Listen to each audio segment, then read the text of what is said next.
Halo semuanya, saya akan mencoba untuk membahas materi untuk meeting 15, Creative Writing, meeting 15, Understanding a Novel.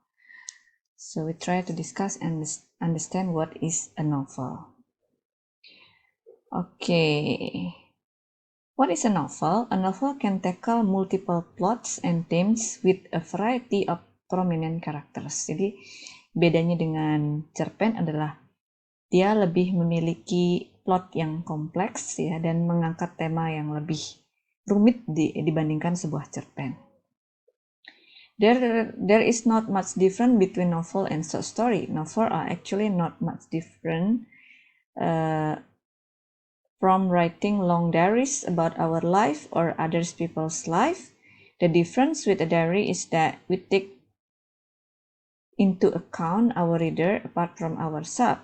We don't just write something that we can understand, but write something that our reader can understand and follow, bringing our story closer to their life and making them feel like experiencing the story that we are presenting to them. Jadi sebetulnya baik cerpen dengan novel itu sebetulnya hampir sama, namun novel itu lebih kompleks ya.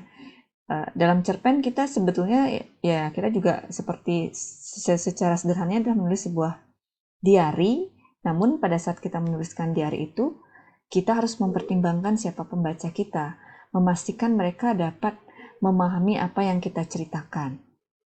Nah, kalau untuk novel itu lebih kompleks lagi, karakternya lebih banyak ya. Kalau dalam cerpen mungkin hanya ada satu atau dua, kalau novel itu biasanya banyak dan mereka mempunyai mungkin gabungan dari beberapa kehidupan beberapa karakter. Walaupun banyak karakter juga bukan merupakan suatu keharusan ya. Namun yang jelas novel lebih panjang dan lebih kompleks. Kalau cerpen hanya menceritakan sebagian kecil dari kehidupan si karakter, kalau sebuah novel akan menceritakan lebih panjang ya. What is a novel? An invented prose narrative that usually long and complex and deal especially with human experience through a usually connected sequence of event. Ya, kalau misalnya hanya menggunakan satu karakter sebetulnya tidak apa-apa, satu atau dua karakter. Banyak sebenarnya novel yang seperti itu, namun tentu saja kompleksitasnya ya. Kalau mau menggunakan banyak, misalnya 8 karakter, kita harus memastikan bahwa ke-8 karakter itu saling terhubung dengan satu yang lainnya. Ada irisannya ya, ada koneksinya, bukan terpisah-pisah ya. How do you begin to write a novel? When you begin by writing may not figure at all the finished novel, but what you are doing in writing yourself into it, you are finding out what it is, you are edging your way into defining the book's territory, and the best of all, by writing something down, you are providing yourself with something concrete to work on, even it is only to cross out. Jadi pada awal kita menulis novel, kita mungkin nggak tahu nih nantinya novel itu akan jadi apa, tapi dengan menuliskannya kita sudah mulai memiliki gambaran apa sebetulnya yang mau kita tulis di situ ya. Nah, nantinya akan semakin ketemu nih, oh saya mau nulis ini nih. Novel writing practice. Writing novels require greater accuracy and energy than writing a short story. To write a novel, you need to practice a lot. More you practice, more skill you have. Plan your novel with mind map. What is the beginning, the middle, and the ending. Jadi menulis novel itu kita jangan sampai lupa ya karakter yang sedang kita tulis. Jadi kalau bisa kita tulis nih si A karakternya apa, umurnya berapa, ciri-ciri fisiknya seperti apa. Si B ciri-ciri fisiknya seperti apa, pekerjaannya apa. Jangan sampai kita salah ataupun tertukar ya. Misalnya di satu bagian dia umurnya 30 tahun, di bagian lain kok dia umurnya 15 misalnya. Itu kan sangat-sangat mengganggu dari novel kita. Kalau perlu kita tulis dalam mind mapping ya. The process of writing a novel is like a process of continued reflection to understand and develop the character of our novel. In writing a novel, the author indeed sticks on a role like God, who determines the fate and life path of the character. But this role cannot be done arbitrarily, like lightning in a broad daylight ya. Jadi kalau kita menuliskan sebuah novel, kita seperti melakukan refleksi terus-menerus ya, dan akhirnya akan ketemu sebetulnya novel kita akan seperti apa. Dan dalam menulis sebuah novel sebetulnya kita berfungsi sebagai Tuhan di situ yang menentukan karakter mana yang hidup sampai akhir novel ini, karakter mana yang akan mati, karakter mana yang akan sakit, karakter mana yang akan pergi.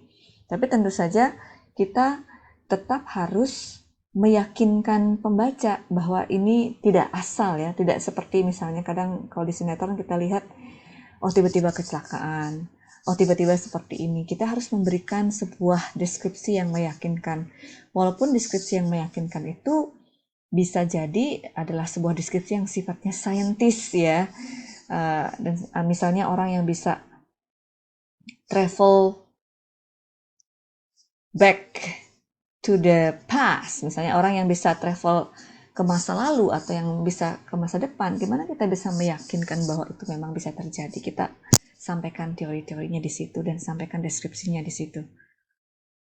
Lightning is only possible in the middle of overcast cloud, which then turn into rain. To be able to write a good story about lightning, the author must do in-depth research on the occurrence of cloudy and rain. That way, the author can provide a convincing picture of story. Ya, jadi kalau kita mau menggambarkan akan terjadinya badai, nah kita juga harus tahu nih bagaimana sih badai bisa terjadi, berapa kecepatannya, bagaimana kerusakan yang ditimbulkannya. Jadi kita bisa memberikan deskripsi yang betul-betul sangat detail ya kepada novel kita. Nah kalau kita membuat sebuah novel tentang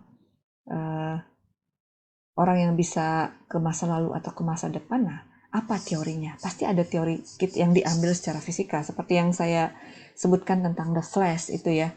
Orang yang bisa bergerak melebihi kecepatan itu kan sebetulnya tidak benar-benar ada ya. Tapi bagaimana menjelaskannya agar pembaca yakin itu yang penting. The importance of choosing a strong setting. Nah, ini tentang pengalaman saya sendiri. After writing 2 novels, Senjakala and Jasputi, I realized setting is something worth considering. Senjakala, which my first novel, was written in a strong setting, namely the Cliff Temple of Gunung Kawi. The Cliff Temple fascinated me from the start.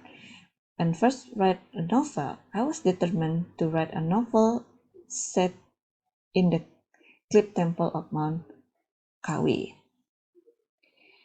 The novel that I wrote for the first time, the short version, won the first winner of Feminist Serial Story Contest. When it was published by the publisher Kukusan, it was selected at the long list Catalyst Literary Award.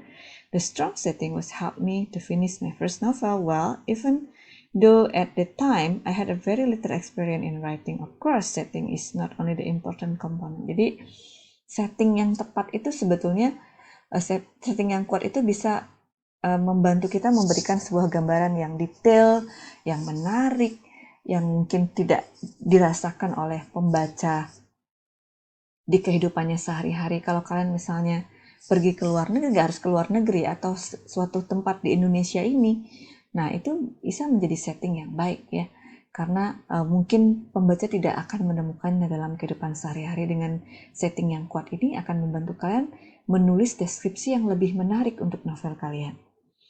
How to tell the story that is smooth and can immerse the reader is the most important thing in writing a novel. To be able to write a novel well, we have to keep practicing. The trick is to write and read more from the senior writer. Jadi ya kalau kita mau bisa pada akhirnya, mau nggak mau kita harus terus berlatih ya. Kita tulis dulu apa adanya, nanti setelah itu kita perbaiki. Nah, untuk bisa membuat yang lebih baik, kita harus banyak baca dari para penulis senior yang sudah bisa menulis novel. How to tell a story that is smooth and can immerse in the reader is the most important thing in writing a novel. To be able to write a novel well, ini sama yang tadi. Oke, demikian yang bisa saya sampaikan mengenai apa itu sebuah novel dan apa bedanya dengan cerpen. Mudah-mudahan ini bisa dipahami. Untuk lebih jelasnya, silahkan kalian juga membaca lagi PowerPoint-nya ya kalau ada yang ketinggalan. Terima kasih.